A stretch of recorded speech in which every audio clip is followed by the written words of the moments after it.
O povo de São Tomé grita agora palavras de ordem como livres venceremos.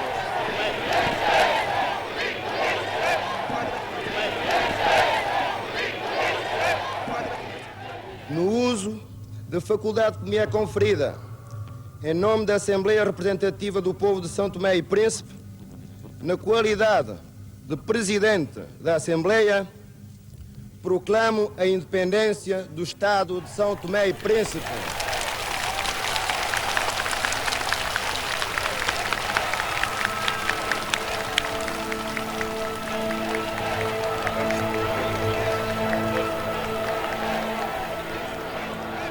Fui privado de ter visto, ter assistido, ter participado no momento da independência em São Tomé e Príncipe, que era um sonho acalentado há anos e anos. Eu nem sequer assisti a independência de São Tomé, não pude assistir-la. Foi a 12 de julho, eu estava fora, estava em Moçambique. Assistia em Moçambique, mas de São Tomé não. Eu vivi com alegria e mágoa.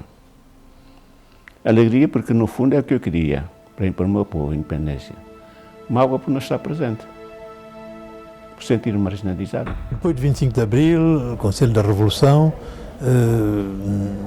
disponibilizou-se, por conseguinte, a escutar o movimento de libertação. Nós, evidentemente, era o movimento de libertação, e estabelecemos uma linha de contacto com o Conselho da Revolução. E, nessa altura, houve um primeiro encontro com o Dr. Mário Soares, foi em Londres.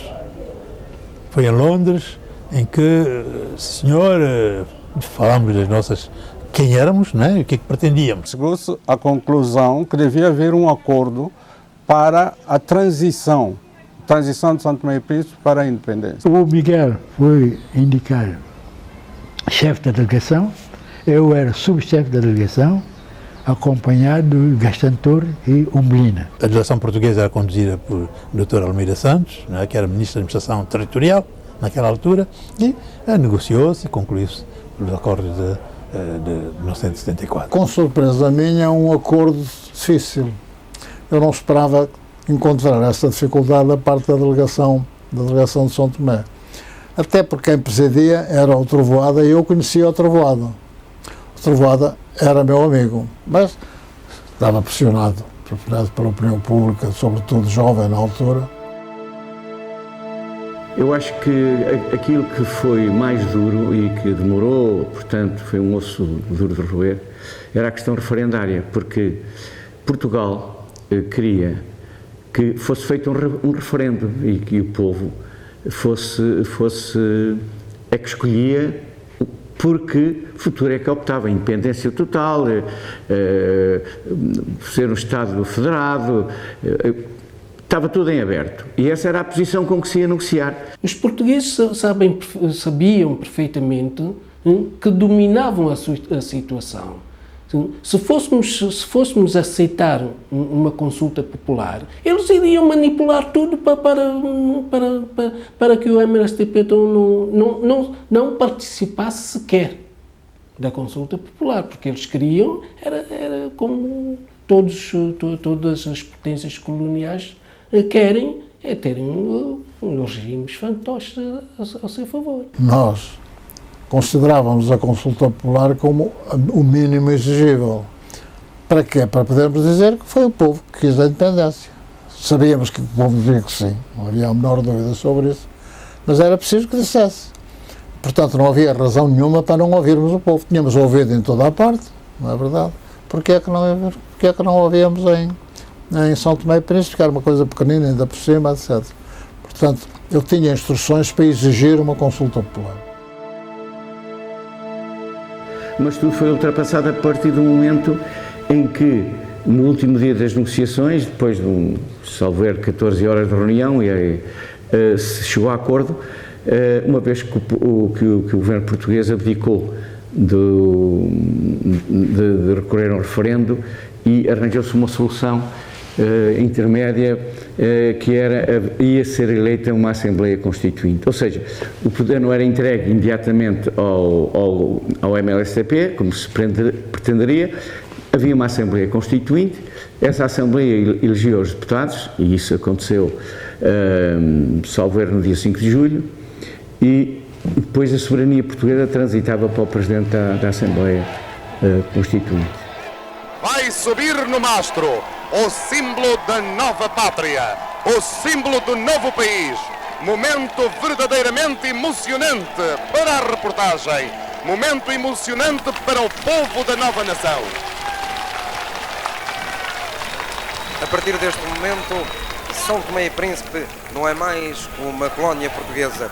O Biro Político do MLSTP encarregou-me de transmitir que decidiu, por unanimidade, na sua sessão de trabalho de 9 de julho, investir o camarada Manuel Pinto da Costa, secretário-geral do MLSTP, no cargo de Presidente da República e Chefe de Estado. É o momento mais emocionante da minha vida. É o momento em que finalmente nós nascemos como uma nação. E nós temos consciência daquilo que nos espera, do trabalho que nos espera, para que verdadeiramente nós consigamos, através de um trabalho árduo, merecer essa liberdade que nós acabamos de conquistar hoje. E eu estou absolutamente em crer que todo o nosso povo estará conosco, que todo o nosso povo tenha consciência desse momento. E nós conseguiremos com ele construir uma pátria nova, uma pátria onde todos os homens de Santo Tomé e Príncipe serão felizes. A emoção foi grande a ver descer a bandeira da colonização, temos que dizer a verdade, e ver subir a bandeira, no mastro a bandeira de Santo Tomé e Príncipe. E não é uma questão de pouca modéstia ou falsa modéstia, mas é preciso que se diga que a minha emoção foi por isto, mas foi também pelo fato de, as circunstâncias da história, eu ter sido realmente o autor da bandeira nacional. Era uma alegria profunda, eufórica. É uma coisa indescritível, tal qual como aconteceu aqui no 25 de Abril. Era a independência de um país, era isso que o povo queria, né? E portanto, indescritível. Depois de tantos anos de escravatura, esse foi um dia de liberdade, né? Que nós sentimos realmente.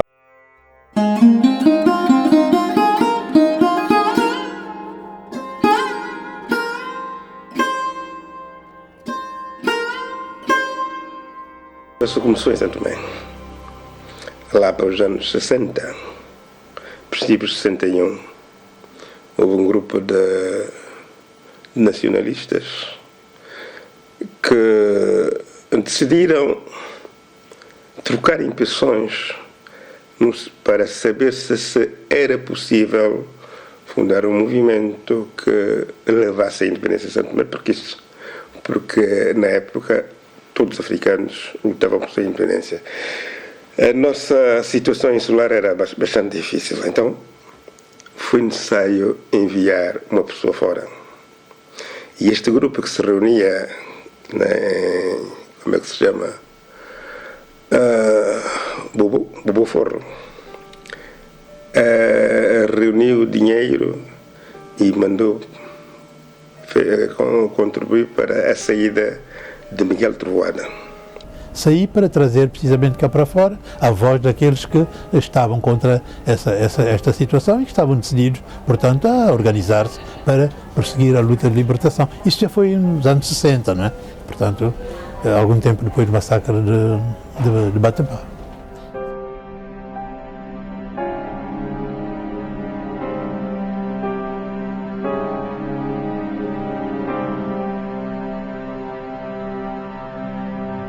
Em 65, renovou-se o comitê em Accra, com Menezes, Virgílio Carvalho, eu também estive.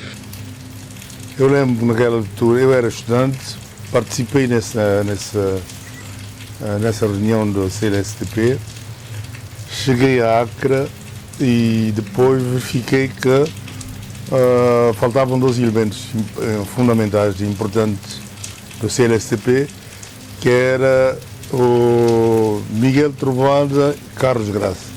Estavam em Libreville. Apesar de tudo, de Miguel não aparecer, nós nomeámos-lo como secretário-geral do Comitê de Libertação de Santo Tomé e Príncipe, já ampliado. Depois houve vários incidentes que fizeram com que a coisa se dispersasse. A África estava em ebulição, houve o golpe de Estado da Acre, depois o presidente Nkrumah, viram-se obrigados a ir ao Togo, depois do Togo outro golpe de Estado, saíram do Togo, tiveram que ir ao Congo, depois no Congo também houve outro golpe de Estado, saíram do Congo e tiveram que ir à Guiné Equatorial. Já se tratava do ano 69. A Guiné Equatorial, que aliás, demais de ter se estar mais próximo a Santo Tomé, tinha um contacto direto de cada 2 meses, de 2 em 2 meses, por um barco que vinha de Calabar, Fernando Pó, Príncipe, Santo Tomé e Anbom.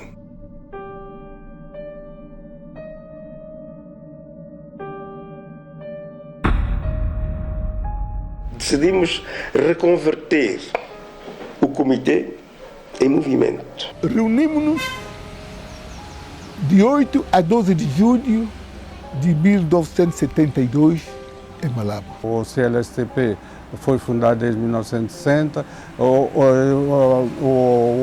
esse congresso foi em 1972, portanto, praticamente 12 anos depois.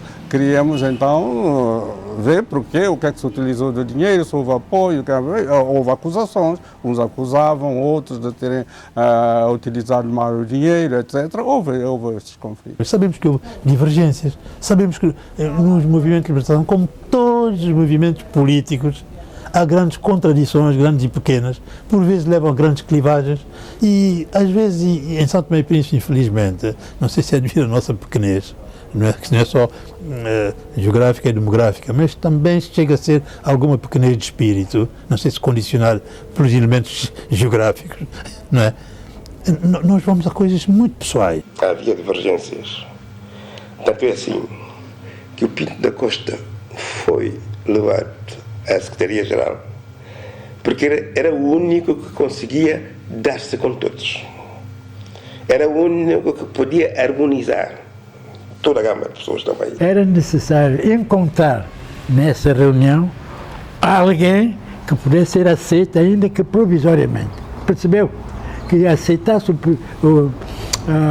tivesse o apoio dos que estivessem presentes. Eu cedi, Miguel cedeu, tu cedeu, vamos para o Pinto da Costa, por enquanto, para o movimento como presidente. Mais tarde se verá. Então, ele mesmo diz, o Pinto da Costa diz, que ele não esperava ser convidado, mas convidado para desfazer os conflitos que existiam entre Miguel Trovoada e Guadalupe de Seita. Essa é a razão por que escolhemos Pinto da Costa. Eu não era candidato à liderança do partido. As eleições foram voto secreto. Voto secreto.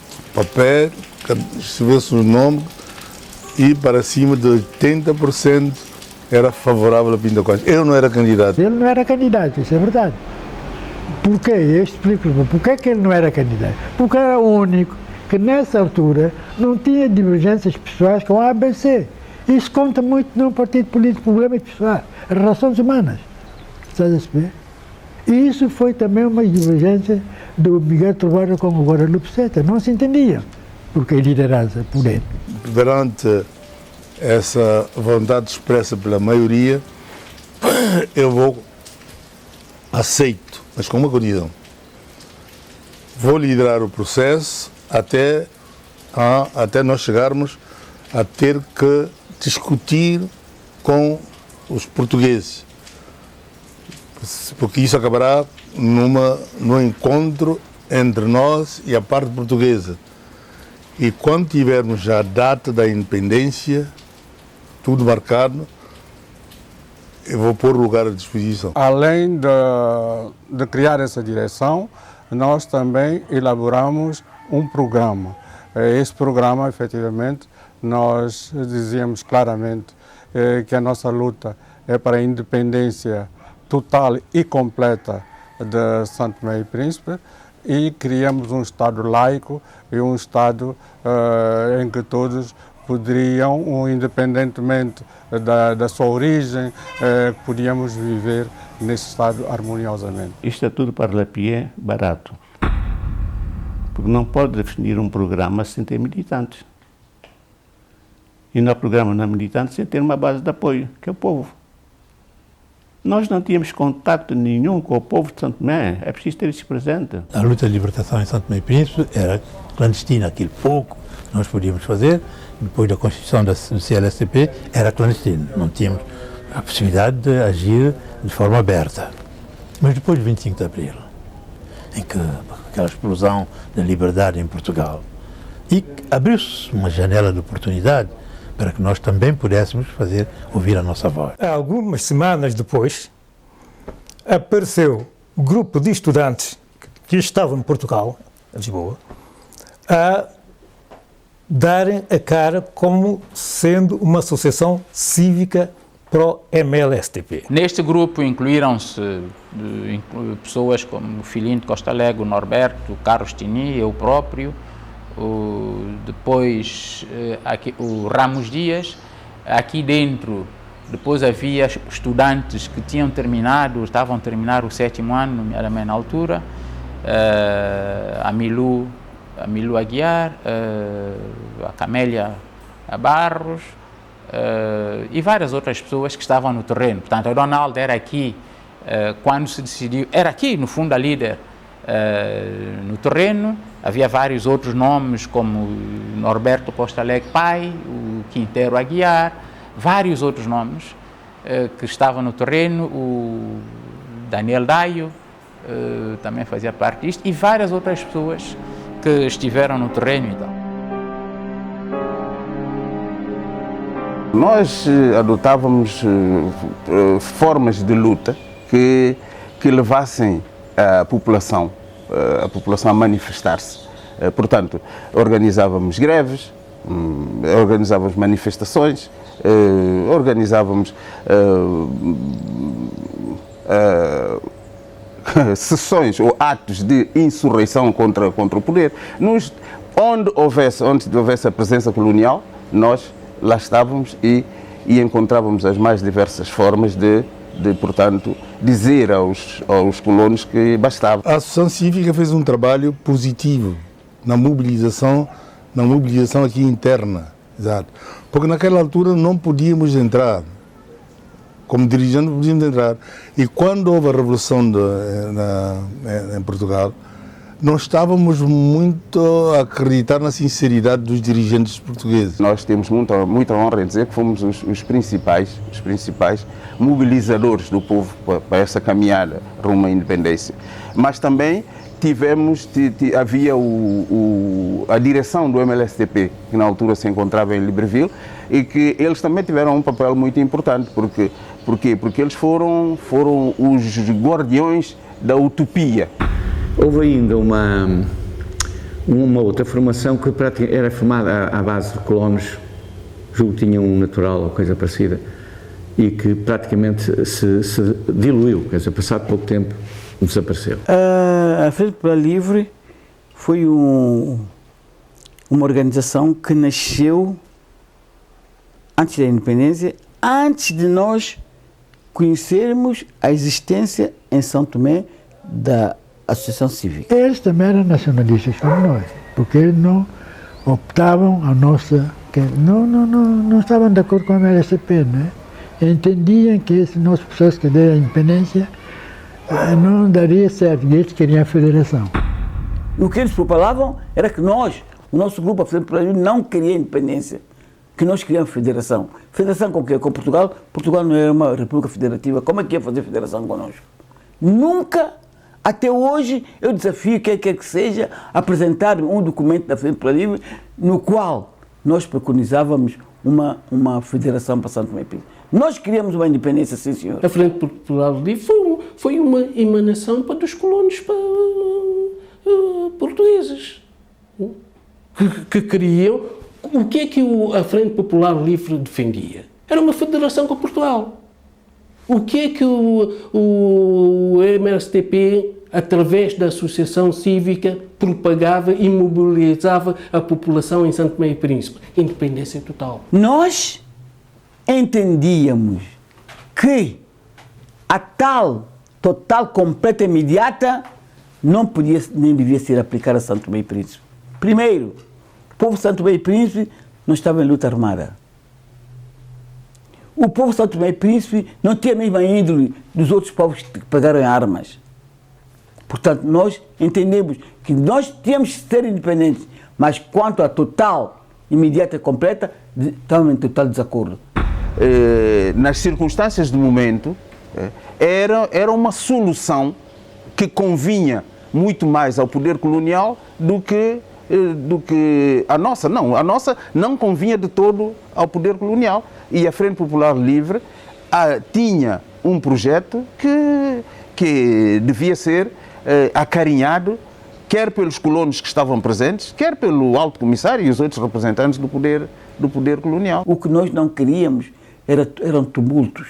Nós tínhamos medo de ver cabeças rolarem. Isso é que nós tínhamos medo.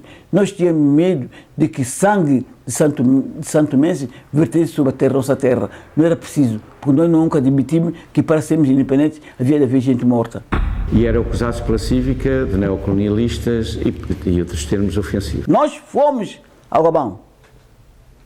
Um grupo constituído por mim, por Orlando Graça, Olinto de Medeiros e Manuel dos Pontífice. Fomos ao Gabão, a Libreville, contactar o MLSTP. Todos os santomenses falavam uma única linguagem. Independência total, saquaco, povo messi. Todos nós estávamos nisso.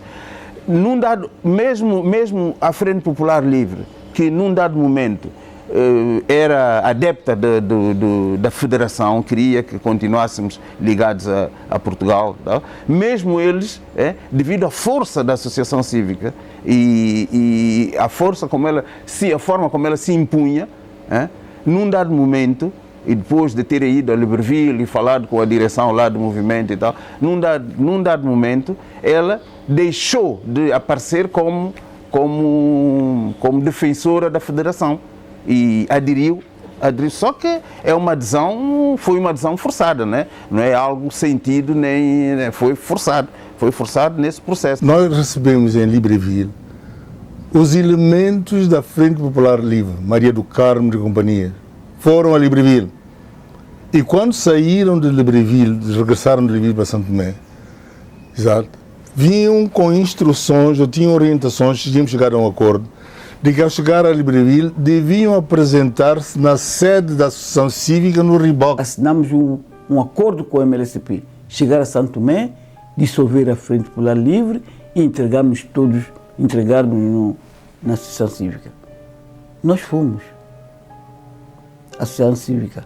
Fomos recebidos como leprosos. A Frente Popular Livre teve uma duração tão curta porque foi pura e simplesmente reduzida quase a zero. Por força, porque eram pessoas que tinham posições moderadas e não tinham a capacidade de intervenção que tinha a Associação Cívica, que eram dezenas de jovens que se movimentavam noite e dia, que só estavam a pensar permanentemente naquilo. Jovens que estavam animados de uma fé inabalável, uma vontade, um dinamismo, aquele sonho próprio da idade, da juventude, e que trouxeram realmente um contributo, não somente aqui em Portugal, também com as forças democráticas portuguesas, mas também em Santo Tomé e Príncipe, no agitar, no bom sentido. Não era agitação subversiva, até para os portugueses era subversiva, não é? Mas no agitar, no aprofundar da consciência da necessidade de ir para a luta para a independência. Em pouco tempo o movimento cresceu e tornamos a situação quase insustentável no plano interno para as forças coloniais. A Associação Cívica começou por invadir as propriedades agrícolas, com todo o perigo que isso podia constituir, não é? a destruir os bens comerciais, não é? E, inclusivamente, a rotular os próprios naturais santomenses de inimigos da libertação do seu próprio país. Era a ideia de conquistar a independência por via revolucionária para ficarem heróis. Eu compreendo isso, jovens estorrados, universitários, alguns que tinham interrompido inclusivamente o curso na universidade para irem para lá fazer a revolução. Eu compreendo isso, porque eu também fui jovem. Mas eu vejo, sobretudo, os excessos como o fruto de uma certa imaturidade ligada à juventude, ligada ao facto de que a vida em Portugal era muito fechada. Repare que também em Portugal houve o MRPP, outras forças também extremistas. Porquê? Porque viviam naquela ditadura e com 25 de Abril foi uma explosão de liberdade que levou a alguns excessos. Eles queriam ser como Angola, mas era uma independência com luta. Isso não tenho dúvida, eu tenho quase certeza que iria. Não, porque é que eles em si quisessem isso, mas a evolução da situação levava a isso. Colonialismo é violência. É violência, é delegação do outro. E nós tínhamos que nos opor a isso. E então, como é que nós fazíamos? Nós adotávamos as formas de luta que respondessem a essa situação de violência contra nós. Eu não sei o que é que as pessoas que classificam isso de radicalismo, o que é que desejavam. Fizeram manifestações, é radicalismo. Atacaram abaixo o colonialismo, abaixo, não sei, é radicalismo. Tinha que ser assim. Não havia outra forma de não pegarem armas. Não andaram aos tiros. Tinha aquele entusiasmo próprio da idade, que me calcula na altura, era tudo revolucionário, etc. Tinham as notícias de Portugal, de que havia uma esquerda, não sei o quê. Também quiseram ser heróis, é natural. Davam a entender até que nós não representamos nada. Porque eles é que vieram aqui, eles é que mobilizaram a população para a população contra. Mobilizaram nada. Esses meninos só abriram boca depois de 25 de Abril. Claro, obviamente, naquela idade, quem é que não comete excesso? Quem é que não exagera? E isso aconteceu também com os elementos mais jovens da Cívica. E esse exagero, talvez a pressa de ver tudo, de fazer tudo, de ir mais longe, levou-os a entender que talvez houvesse por parte dos mais velhos, nós os mais velhos, já naquela altura o éramos, continuamos a ser, não é? Estivéssemos a ser demasiado tímidos, talvez mesmo complacência em relação ao colonialismo e tal. Havia insinuações nesse sentido.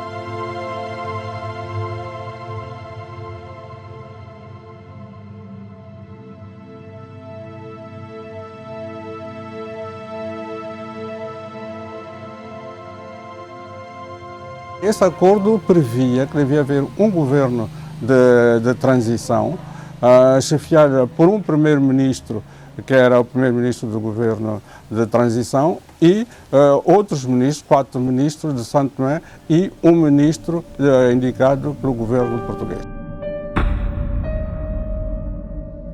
O governo de transição não conseguia governar e, para já, a nível do governo de transição havia ali uma contradição entre os próprios ministros.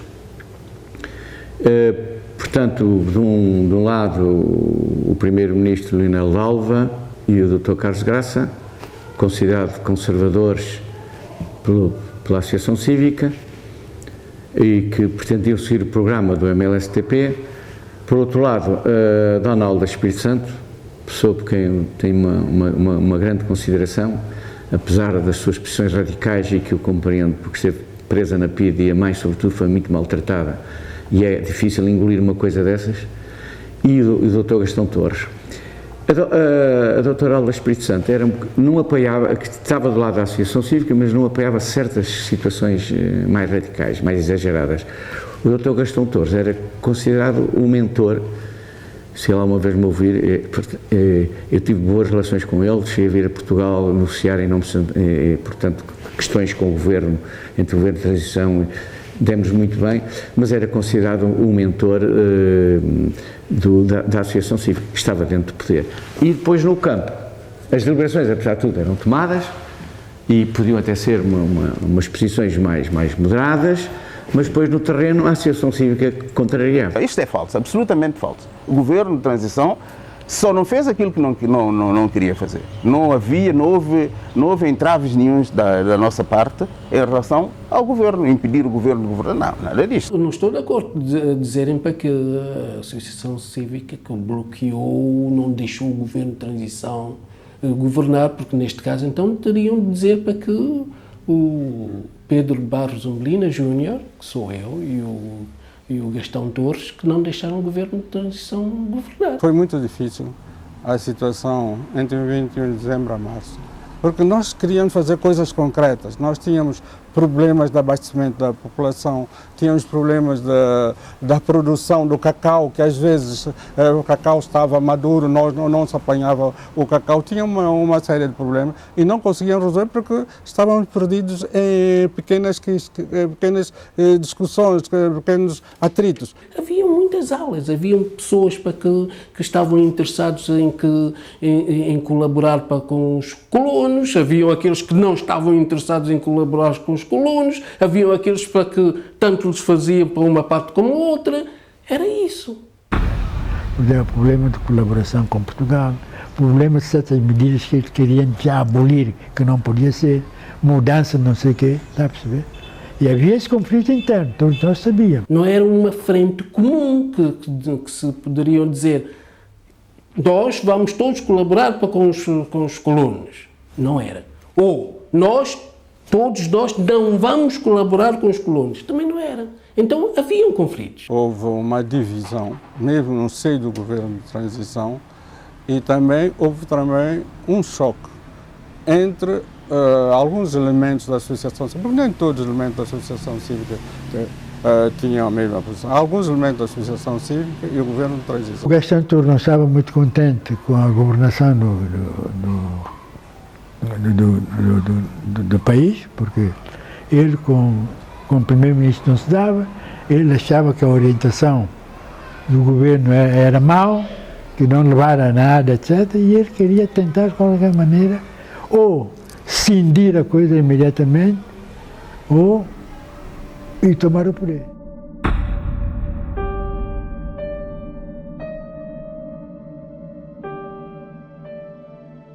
Esta antecipação da vinda do Pinto Costa tem a ver com um problema que se pôs, em que a Cívica estava envolvida, mas o próprio MLSTP, que discutia-se qual era o destino que devia ser dado aos cidadãos santomenses que pertenciam ao exército colonial português. Porque havia uma companhia de caçadores 7 ou coisa assim, que era essencialmente composto por santomenses e que integrava o exército colonial. Nós pusemos o problema. Não temos meios financeiros para podermos ter um exército em Santo Tomé e Príncipe. Nós vamos fazer para milícias e fortificar a polícia. Não queremos o exército. Era uma das teses do Gastão Torres. O Gastão Torres disse que essa companhia caçadora está a serviço dos colonialistas, é preciso extinguir. Gastão Torres, e fundamentalmente, que era a peça perversa no meio daquilo tudo. Perversa, é um homem perverso. É tanto perverso, não sei se vos conte, era tanto perverso, que foi ele que arranjou aquela questão toda no seio do governo, que a determinada altura mandou-me um rádio, uma mensagem a dizer que exigiam a minha presença no próximo Conselho de Ministros e que queriam a dissolução da tropa. Ora, a tropa nativa pertencia a caçadores. Inicialmente criado como caçadores, a Companhia de Caçadores de São Tomé e Príncipe. O que já lhe emprestava um certo nacionalismo, uma carga nacionalista. Pronto. Cada um dos soldados é filho de uma família santomense. Nós sabíamos perfeitamente porque é que não queríamos exército. Quem é que controlou, educou, formou o exército em São Tomé e Príncipe? Portugal, os colonialistas. Eles iam servir quais interesses? Os interesses daqueles que os formaram, que os mentalizaram, que os têm lá. O próprio MLSTP em Libreville, lá nas suas reuniões e também com o nosso apoio aqui, decidiu que essa companhia devia ser dissolvida. Devia ser dissolvida e constituir-se uma outra força. E este é que é o pomo da discórdia. E o MLSTP escreveu o MLSTP lá em Libreville, escreveu ao Alto Comissário a dar conta dessa sua decisão. Qual é o meu espanto quando o Alto Comissário chama-me depois para o seu gabinete para dizer que vem uma ordem de Libreville logo a seguir para que o Alto Comissário desfizesse a tropa nativa sob as suas ordens. O MLSTP não teve a coragem de dar-me explicação nenhuma. Simplesmente deram ao Alto Comissário esta missão. O Alto Comissário, Coronel Pires Veloso, alegando aquilo que estava no acordo de Argel e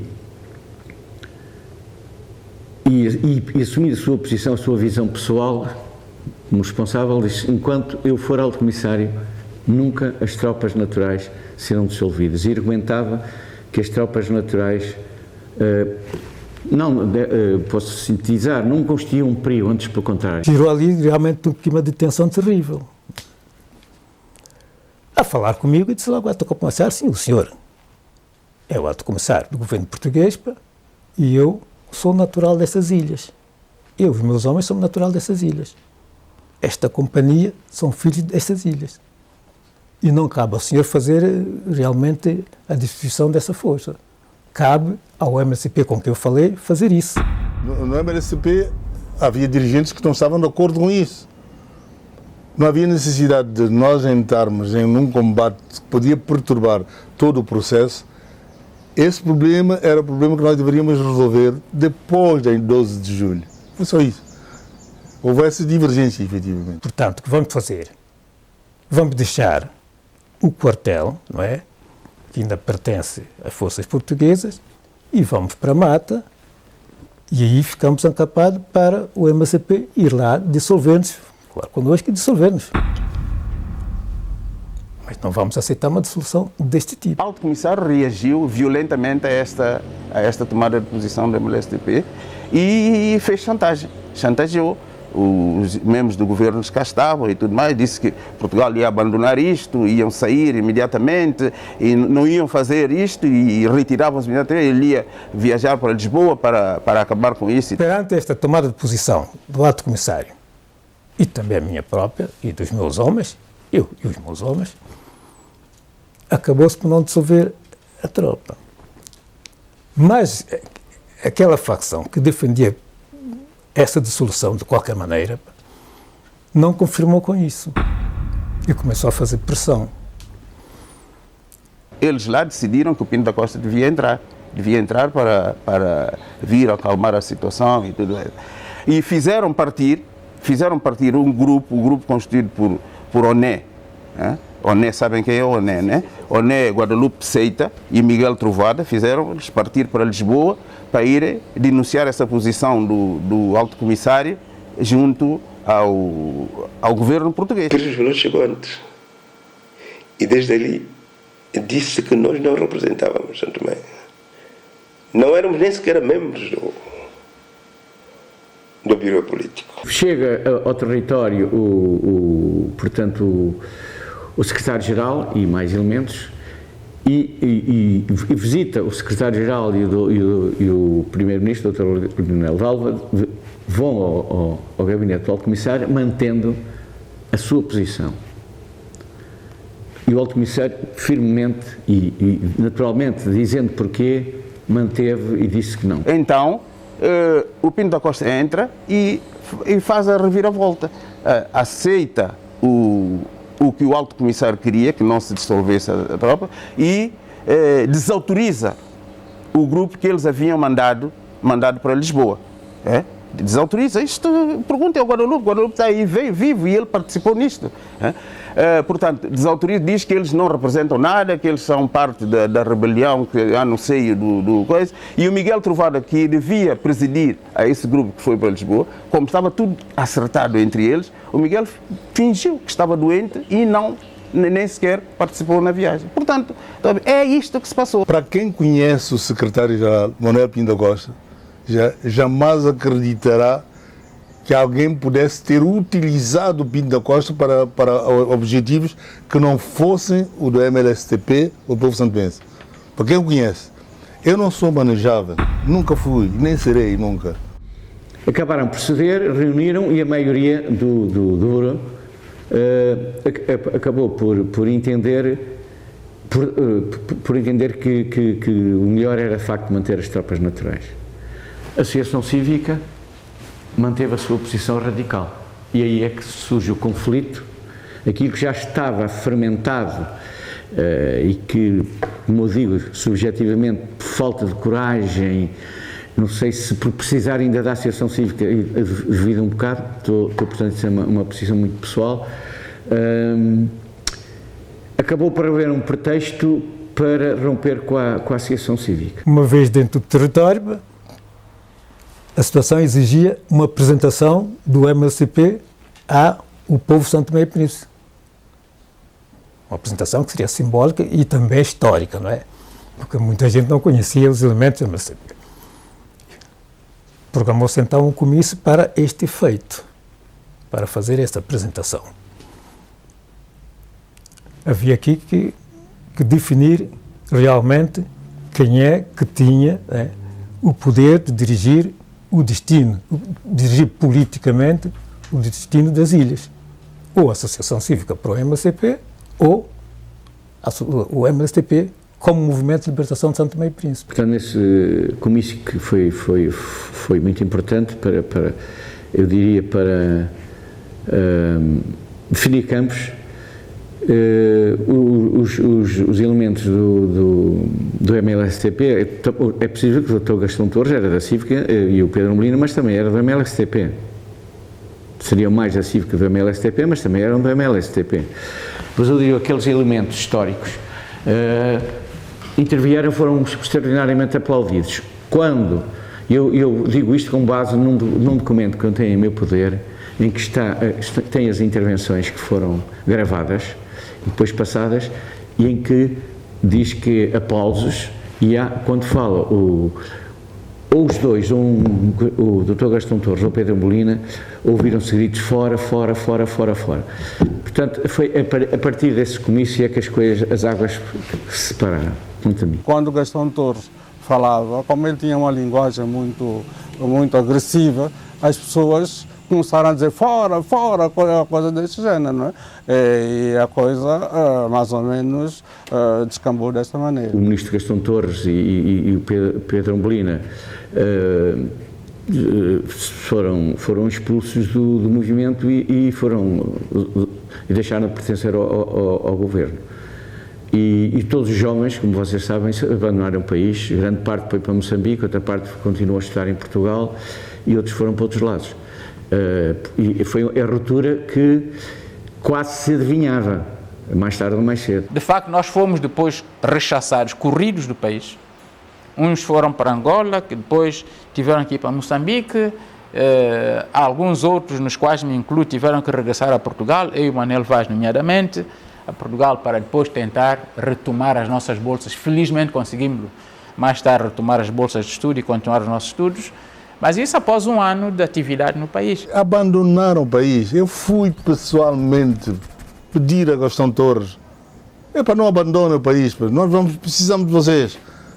Não, houve traíste-me. Foi a expressão dele. E nós, quando voltarmos, vocês vão ser julgados. Rigoroso, consultamos quando sobre essa iniciativa, dizer que essa gente está a arranjar estratégia. Não. Se eles quiserem ir-se embora, A gente não põe nenhum obstáculo nenhum. Eles vão. Mas, senhor alto comissário, eu só lhe digo, não posso sozinho dar esse aval, eu vou consultar, já nessa altura, Pinto da Costa, que era chefe do partido. E o Pinto disse, não, você tem razão, deixa ele sair um dia lá no partido, dito e feito. Porque se fosse para ele não sair, Pinto disse uma vez, estou à espera da vossa palavra, se é para cangá-los ou deixá-los sair. Palavra de honra. Agora ele vai dizer que proibiram. Mentira. São muito mentirosos. Depois de nós abrirmos caminho para a independência, depois das negociações todas que se fez, e quando eles puderam entrar, eles sentiram que a cívica, os jovens, como eles chamavam, os jovens da cívica, tinham muita força no terreno. Ora, em condições normais, eles deveriam era aproveitar essa força que os jovens tinham, porque nós trabalhávamos na altura a pensar no MLSTP. Por isso é que o nome da associação foi Associação Cívica Pro-MLSTP, e sempre trabalhamos com esta sigla. Portanto, o que havia a fazer era naturalmente sentar-se com as pessoas, unir forças e pensarmos no futuro, e não começar aquela disputa típica de líderes africanos com pouca visão, é preciso dizê-lo, e começar logo a tentar retaliar, a tentar afastar as pessoas do seu caminho para adquirirem o poder todo a todo custo. O que eu pensava era que a Associação Cívica já se constituía como uma alternativa ao poder e que quereria conquistar o poder. Essa é a minha opinião, a minha visão pessoal, mas que pode não corresponder à realidade, porque eu não conheci suficientemente, não ia às reuniões da Associação Cívica, obviamente, e portanto não sabia o que é que se lá passava. Sei que o radicalismo foi muito longe e a partir daquela altura, tanto o Alto Comissário e o Governador e o Alto Comissário depois, como eu, entendíamos que a Associação Cívica pretendia conquistar o poder. Essa gente queria conquistar o poder, isso eles não conseguiram. Isso é a raiva que eles têm até hoje. Houve aquilo que eu considero, e nós todos consideramos, muita ingratidão e muita falta de visão por parte de alguns dirigentes da MLSTP. Manifestou-se uma percepção de percepções diferentes em relação a determinadas questões que eles entenderam que eram manifestações de que queríamos ficar com o poder. Bom, isso, para mim, eu não sei se eles queriam poder para eles. Eles talvez queriam poder à maneira deles. Agora, para eles, é que eu não sei.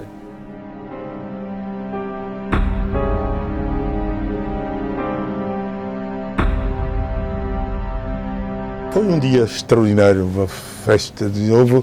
Houve quem chorasse. Você lembra da música do Zé Aragão? Olha a panela descer, e teu eco soltar ao ver. Olha a panela subir, mundo gira. Realmente, poxa, quando viram essa bandeira subir. E nesse dia, quando entro no palácio, foi interessante.